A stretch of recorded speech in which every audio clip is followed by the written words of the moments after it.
Fala galera, vamos começar esse pós-jogo de Vasco 0, Flamengo 1, pela primeira partida da semifinal do Campeonato Carioca, o Vasco derrotado no estádio Newton Santos. Sinceramente, é difícil até vir aqui falar alguma coisa, porque a gente acaba se tornando repetitivo, né? A gente acaba se tornando repetitivo porque, infelizmente, é um filme repetido que tem acontecido aí nos últimos clássicos contra o Flamengo. Acho que hoje o Vasco até conseguiu, principalmente ali no primeiro tempo, competir. O Vasco até conseguiu fazer uma boa primeira etapa contra o Flamengo, teve oportunidades ali de gol. Acho que até as melhores oportunidades, né, no primeiro tempo foram do Vasco. A mais clara, aquela do Ryan, né, num contra-ataque. O Rossi faz uma boa defesa, depois o Ryan finaliza de novo e o Léo Ortiz, se não me engano, né, tira ali em cima da linha e evita o gol do Vasco. Teve um outro lance com o Ryan, um chute de fora da área. Teve um chute do Jair também, de fora da área, que a bola passa por cima. Então, assim, as melhores oportunidades da primeira etapa foram do Vasco. Mas ainda muito pouco, né? Ainda muito pouco. Eu vi que hoje o Vasco entrou muito pilhado no jogo, numa postura no primeiro tempo que até, de certa forma, rendeu elogios. Porque se a gente for comparar no jogo da fase classificatória do Campeonato Carioca, no primeiro tempo parecia que o Vasco tinha entrado com medo, né, naquela partida, respeitando muito o Flamengo. Hoje não, hoje o Vasco entrou para jogar, entrou para brigar, entrou realmente para mostrar que estava ali, que tinha um outro time que não ia ficar só assistindo, um time que ia jogar.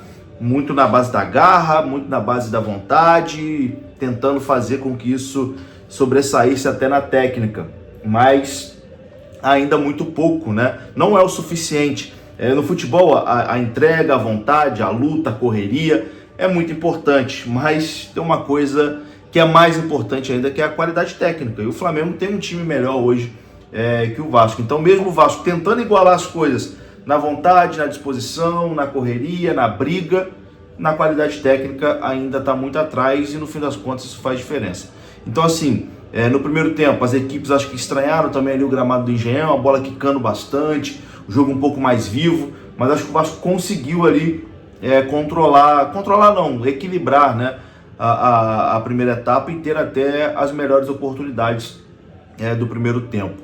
Mas é aquilo, né, se você está jogando contra uma equipe que, cara, me dói falar isso aqui, mas a gente tem que falar a verdade, né? Não dá pra mentir pro torcedor. E todo mundo que acompanha o futebol sabe, o Flamengo hoje tem uma equipe tecnicamente bem superior à do Vasco. Então, quando você tá jogando com uma equipe que é superior à sua, você não pode desperdiçar as oportunidades, né? Se você tem a oportunidade de fazer, tu tem que fazer, porque você não sabe se depois terá novamente a chance de definir, de sair na frente. O Vasco não conseguiu aproveitar as suas oportunidades.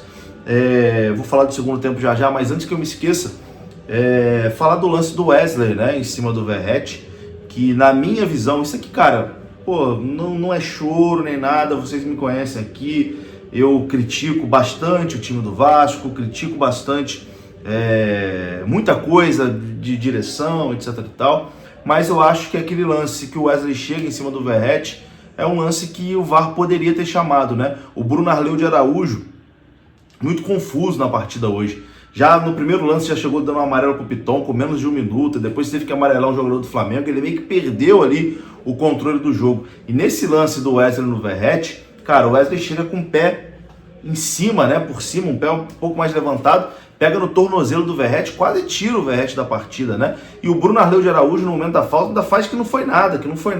Depois, quando ele viu a trava da chuteira, né, a marca aqui no tornozelo, na canela do Verratti, ele vai dar um amarelo, né, pro jogador do Flamengo, porque ele tinha dito que não era nada. Então, assim, eu acho que esse lance poderia ter tornado ali uma expulsão. Acho que o VAR poderia ter chamado e o jogador do Flamengo ter sido expulso ainda no primeiro tempo e, claro, seria uma outra partida.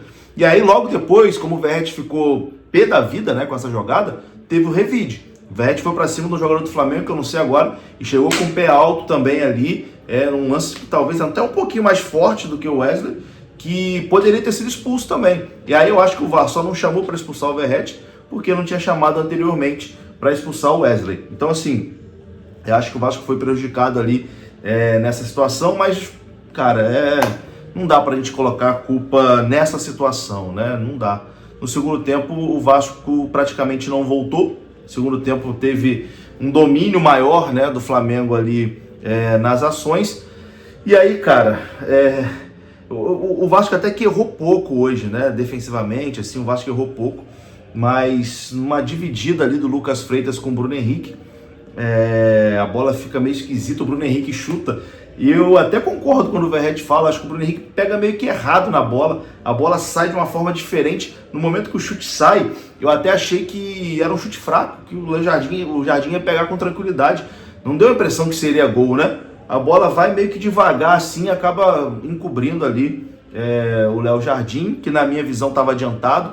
O Bruno Henrique na entrevista depois até fala, né, que ele percebeu o Léo Jardim adiantado, mas eu acho que o Bruno Henrique, enfim, pegou meio que machucado na bola, não fez exatamente o que ele queria e acabou dando sorte. E, enfim, fez ali 1-0 pro Flamengo e, sinceramente, a partir do momento que o Flamengo faz 1-0, ali já era muito difícil imaginar que o Vasco teria o poder de reação. Porque acho que meio que bate aquele desânimo e, enfim, fica difícil mesmo de buscar. No mais, cara, enfim, é isso. Não dá nem pra reclamar, assim, dos jogadores do Vasco. Eu acho que hoje teve entrega, teve disposição, teve correria. Falta qualidade, né? Falta qualidade, falta um refino técnico. Falta o Coutinho aparecer mais, falta o Paê aparecer mais. Enfim. Hoje a gente teve a estreia aí do Garré, teve a estreia do Lloyd Augusto, que mostra, assim, também a limitação desse elenco do Vasco, né? Mostra como esse elenco do Vasco é limitado. Porque o Lloyd Augusto, por exemplo, chegou hoje é sábado, né? Chegou na quinta-feira, teve um treinamento, treinou na sexta, no sábado já entrou no jogo. O Garré chegou essa semana, já entrou no jogo. O Nuno Moreira não entrou, mas assim, as opções do Vasco são tão escassas que jogadores que acabaram de chegar já tem que entrar aí para ver se muda alguma coisa, se acontece alguma coisa diferente, né? Então, é complicado. É difícil até analisar esses dois jogadores, né? O Lloyd e o Garré. O Lloyd teve um pouco mais de tempo, acho que ele tentou ali as jogadas, tentou ir para cima, enfim, não se escondeu do jogo, mas não deu tempo de mostrar muita coisa. O Garré apareceu menos do que ele. Enfim, gente, complicado. Eu acho que em relação à classificação ficou muito difícil. É difícil imaginar que o Vasco consiga vencer por 2 gols de diferença no jogo da volta, mas futebol tem graça exatamente por conta disso, né? Que às vezes coisas que a gente não está esperando acontecem. Mas, assim, dentro da normalidade dos últimos confrontos, é difícil imaginar que o Vasco consiga fazer uma vitória por 2 gols de diferença no próximo sábado. Vamos torcer, vamos acompanhar. Quarta-feira tem um jogo importantíssimo de Copa do Brasil, que o Vasco não pode nem sonhar em ser eliminado, mas, enfim, desanimador, né? Desanimador esse início aí de temporada. É isso, meus queridos. Bom carnaval aí para todos. Saudações, até a próxima.